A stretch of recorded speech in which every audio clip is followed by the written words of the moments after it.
Oi, pessoal! Tudo bem, queridos? Estou aqui de novo para dar o ar da graça aqui para vocês não cansarem, não ficarem com saudade de mim. Eu resolvi aparecer de novo. Tô mudando aqui os ângulos, né? Aqui, essa é a minha sala, gente. E eu procuro variar o ângulo para não ficar aquela coisa assim, né? Ai, sempre é o mesmo ângulo.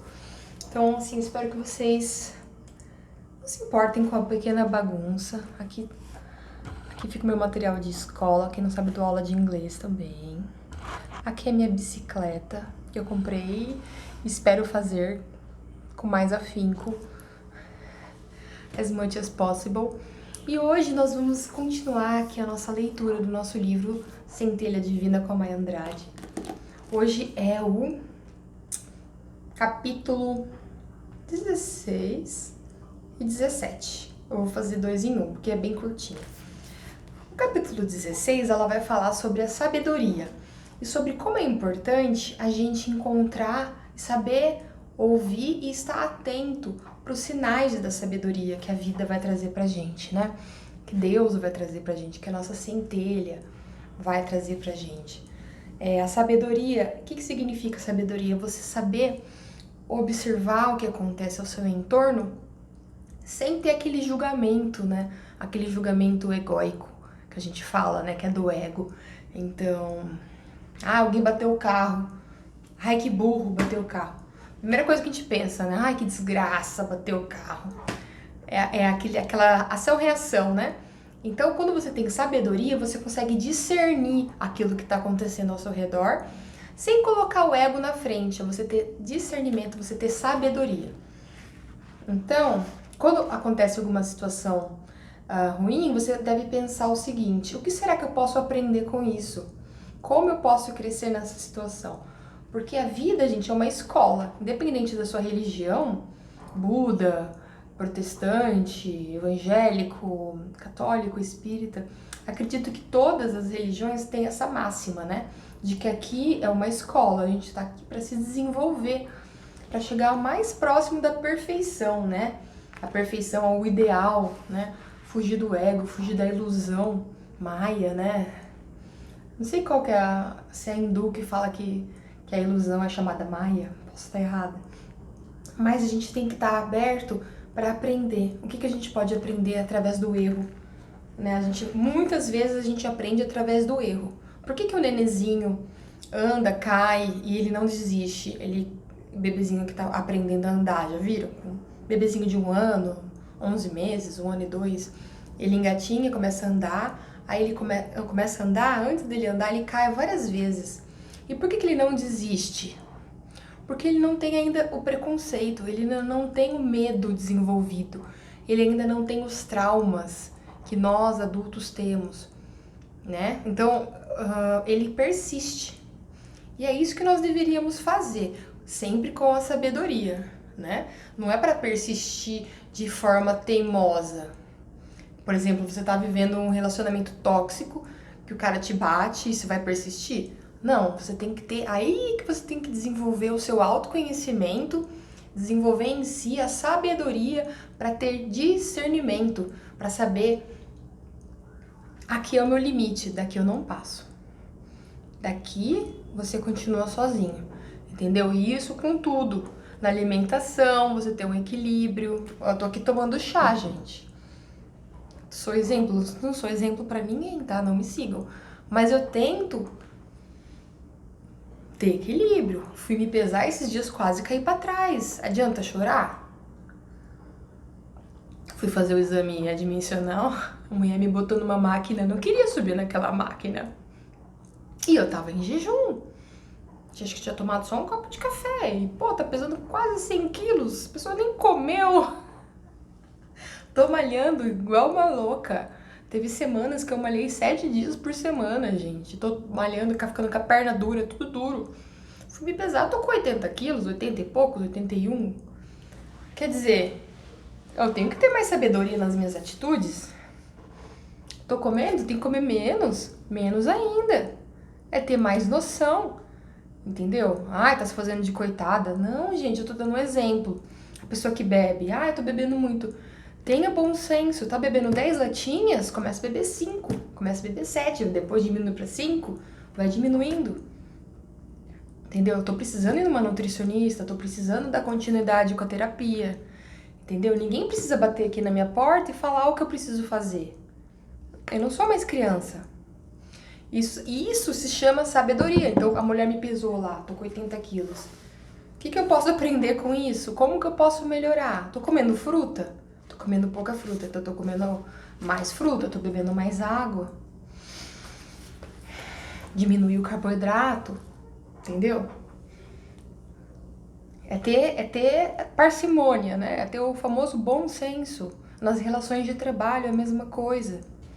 Saber ter bom senso ao tratar com o teu colega, né? Isso deveria ser mais ensinado nas equipes de RH.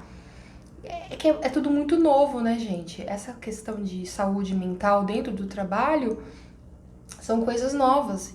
Mas a gente enquanto indivíduo, enquanto ser humano, a gente pode estudar, né? A gente pode buscar se equilibrar. Então, olha só, o que eu posso aprender com essa situação? Este questionamento será como bater na porta da sabedoria. Quando você pede essa inspiração, a sua centelha vai te dar. Ela sempre abre. Então, o que você vai fazer? Você vai olhar tudo ao seu redor e vai se perguntar: centelha dentro de mim, o que você quer me ensinar com essa situação? O que eu posso aprender? Coloque-se como um observador. Aqui, gente, quando você pergunta para a centelha, você não precisa esperar uma resposta formal. A resposta vai vir às vezes como um sinal, como um sonho, como uma inspiração, né? Como um colega que chega para você e te fala alguma coisa, que aquilo realmente cai para você como um conselho bom, né? Olha só o que ela fala. Essa inspiração pode vir de um garotinho que engraxa sapatos, como de um professor universitário, né, que tem uma coleção de diplomas. A sabedoria, ela não está atrelada ao conhecimento intelectualizado. A sabedoria, muitas vezes, vem da simplicidade. De você saber se ouvir, saber ouvir os sinais, manter um contato com a natureza, praticar a gratidão, né? Então, e qual que é a lição que ela nos passa, o nosso exercício? As pérolas da sabedoria. Peça ajuda da sua centelha para abrir o seu entendimento para as lições presentes do dia a dia, para que você realmente consiga entender a lição. Peça para ela tocar no seu coração quando você estiver diante de uma pérola da sabedoria. Você vai sentir. Peça para que Deus, para que a centelha que habita em você, te mostre. Mantenha-se aberto, sempre lembrando da respiração, né? Quando você estiver ansioso, respira, enche o balão, solta, segura um pouquinho. Mantenha-se aberto e alerta para todos os eventos do cotidiano. Por mais banais que eles pareçam ser, um evento simples, ali pode estar um sinal de gratidão, um sinal para você ter mais paciência, um sinal para você tomar mais cuidado com algo, com alguém, né? É um sinal, a gente precisa estar aberto. Em tudo se esconde uma lição, mas os ouvidos e os olhos não são suficientes para encontrar a lição. Olhe com atenção para uma cena ou uma coisa que chamar a sua atenção durante o dia. Você saberá quando ela chegar, afinal você pediu. Uma vez que você tenha pedido através da oração, por um sinal, a sua centelha vai te dar e você vai saber identificar. Poxa, isso aqui era aquilo que eu estava buscando. Que bom, chegou. E às vezes é uma coisa super simples. Então, se pergunte, o que isso pode me ensinar? A sua centelha vai responder. E aí, quando a sua centelha te responder, procure anotar. Esses dias eu cheguei na vaga do meu carro e um dos pisos do estacionamento da minha vaga estava arrebentado. Sabe quando o concreto arrebenta? E eu havia pedido que o pessoal da engenharia recolocasse. E o tampão eles colocaram branco, é o único tampão branco aqui do estacionamento, é o meu. Aí eu falei, nossa, eles pintaram bem o meu de branco, né? Todos são verdes, o meu é branco. Tipo, o seu é o diferente. E eu fiquei me perguntando, né? Nossa, eles pintaram de branco, só o meu. E aí esses dias eu cheguei lá no estacionamento e bem na minha vaga eu cheguei assim pensando no tampão branco. Até que é bom, porque eu sou meio míope, né? e tinha uma borboleta enorme, verde, fluorescente, a coisa mais linda, e ela estava sentada no tampão. Aquilo é um sinal, gente. Se você tiver conectado, você não vai falar, é uma borboleta aleatória. Não, é um sinal.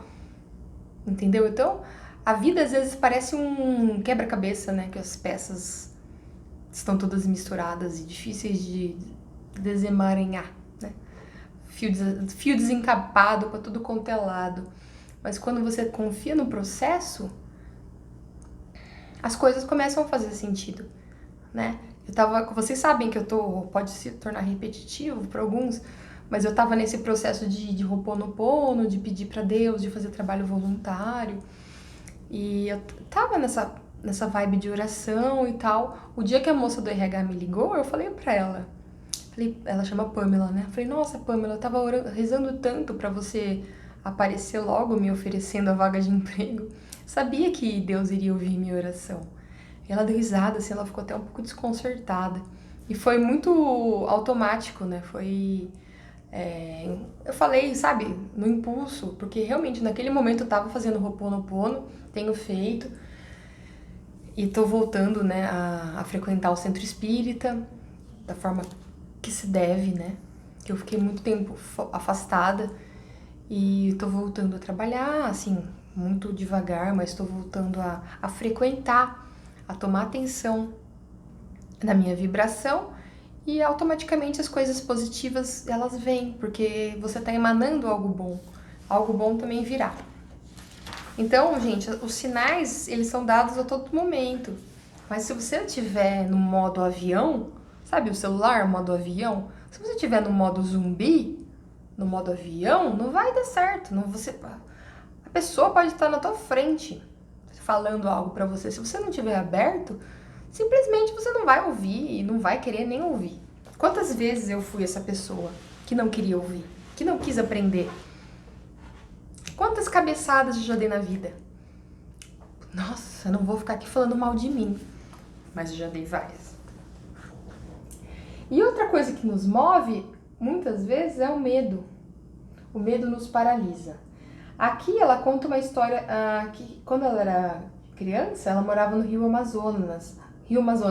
Ela e a família dela, eles eram ribeirinhos, né? Eles viviam à margem do Rio Amazonas. Ribeirinhos são aquelas pessoas, né, que usam as embarcações para buscar peixe, para trabalhar, né? São os ribeirinhos.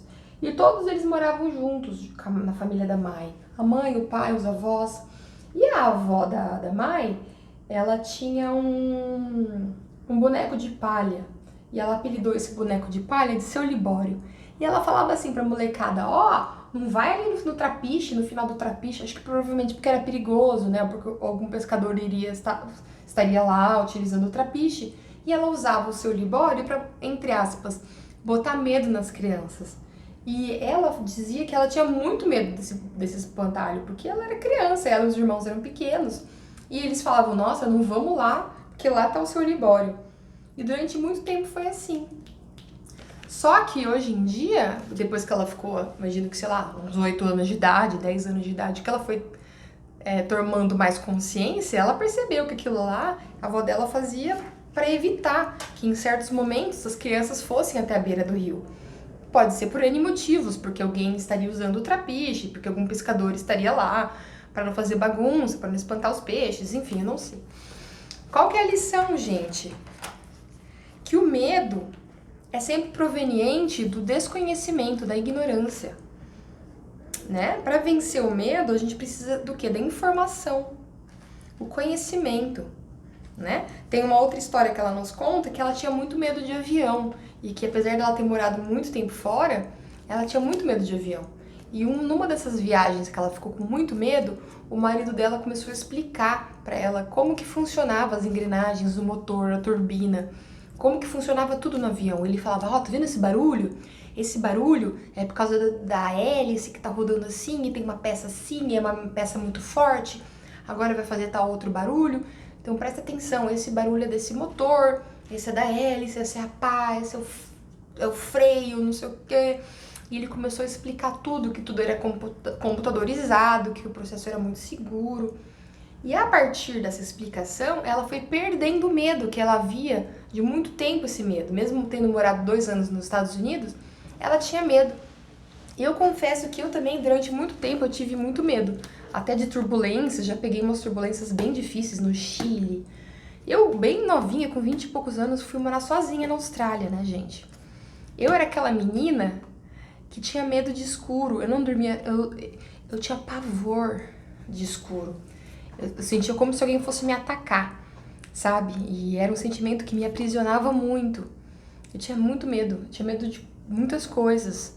E um dia, não sei se foi meu anjo da guarda, mas um dia eu disse pra mim mesma, chega, eu não vou ser escrava do medo. Então eu comecei a dormir com a luz apagada, comecei a me forçar situações pra eu vencer o medo. E com 23 anos, sei lá, 24 anos, eu passei um ano inteiro sozinha na Austrália. Trabalhei em hotel. Eu fui vencendo o meu medo, gente. Eu tinha medo de me expor. Eu era aquela criança na escola que às vezes era zoada, entendeu? Que era a lerda da turma. Então, apesar de eu ter sofrido bullying, de eu ter passado por dificuldades, quase reprovei de ano no colegial, porque, meu pai estava doente, eu não me sentia estimulada a estudar. Então, eu não conseguia. Então eu fui pra escola pública, eu terminei meu colegial na escola pública, depois eu trabalhei, comecei a trabalhar em academia, fui fazer outras coisas e eu fui vencendo o medo. A gente não pode deixar que o medo nos paralise. Você tem que ter uma conversa muito franca com você mesma e falar, chega. Qual que é o meu limite? Eu tô com medo disso, tô com medo de começar um novo curso, eu tô com medo de ir em busca de um relacionamento, eu tô com medo de, sei lá, de voltar a me exercitar. Às vezes não é nem o medo, é a procrastinação, sabe? Então, tenha esse olhar pra você, atento. Do que eu tenho medo? E começa a enfrentar, a se propor situações desconfortáveis. Claro que sim, você não vai se jogar numa rodovia, mas se proponha, faça esse desafio com você. Do que eu tenho medo? Eu tenho medo de falar com pessoas estranhas? Começa a cumprimentar o teu vizinho, tá? Aos poucos, o teu cérebro, o teu inconsciente, eu não sei exatamente qual é o processo mental, mas aos poucos que você vai se expondo em situações, você vai vendo que você tem sim capacidade de resiliência, de realmente superar esse medo e ir em frente na sua vida. Tem gente que tem medo de se divorciar, né? Eu conheço uma pessoa que ficou muitos anos num casamento infeliz porque ela tinha medo de ficar sozinha, tinha medo de não dar conta, sabe? E quanta coisa acaba ficando pra trás, quão infeliz. Eu sempre tive medo de ficar sozinha. Por exemplo, meu primeiro namoro durou 5 anos. E eu tinha medo. Eu era aquela pessoa que eu tinha medo de ficar sozinha. Porque foi meu primeiro namorado com, sei lá, 15, 16 anos. Namorei até os 19, 20. Eu falei, e agora? Eu não sabia me virar sozinha. Era sempre os outros fazendo tudo por mim. Assim, tô exagerando um pouco, mas era. Sabe, eu tinha medo, eu tinha vergonha, eu me sentia incapaz, eu era tímida. Até hoje, né? Eu sou tímida, mas eu enfrento. Então, essa é a ideia, esse é o tema de hoje. Que você realmente possa ir além, né? O espantalho, que nem a Mai conta, né? O espantalho no trapiche, o espantalho no trapiche é aquele lugar, né? Que fica na beira-mar, assim, que os pescadores jogam a rede para pescar, enfim, que param as embarcações, os barquinhos. Pega o seu libório, chacoalha ele. Você vai ver que muitos dos nossos medos são criados pela nossa cabeça. Também pela nossa vibração. O medo vibra muito baixo. E quando você vibra baixo, você vai acabar atraindo situações piores para a tua vida. Então, acredite em você, acredite no seu potencial, na sua capacidade. Nós, gente, ser humano, na nossa origem, a gente é criado para viver no deserto, para correr atrás de leão, para correr atrás de lobo, para fazer muitas coisas. Nós temos capacidade física, intelectual e espiritual. Entendeu? Então, é isso aí, gente. A mensagem do dia de hoje basicamente é essa. Se você tem alguma sugestão para o nosso canal, pode deixar aqui nos comentários, algum tema, algum livro que você gostaria que eu lesse. Eu já estou aqui com 3 livros novos que chegou na minha coleção. Vou mostrar pra vocês rapidamente. Olha só. Esse aqui. O primeiro, esse aqui, Napoleão Hill. Quem pensa enriquece o legado. Que é uma edição atualizada e comentada pela Fundação Napoleon Hill. É o 9º livro mais vendido no mundo. 9º livro mais vendido do mundo. Só perde pra Bíblia. O outro é esse aqui. Do mil ao milhão, que é do Thiago Nigro, que eu tô assim... Tenho assistido alguns vídeos dele e falei, vou levar pro pessoal do canal. E Os Segredos da Mente Milionária. Já tô lendo. Tá bom, gente? Então, é isso. Não desistam de vocês, tá bom, meus pequenos? Não sei quem que vai assistir esse vídeo, talvez daqui 10 anos alguém venha assistir, talvez eu nem esteja mais aqui. Mas não deixe o teu medo te dominar, tá bom? A mensagem do dia era essa, ó. Um beijo grande e até a próxima. Tchau, tchau.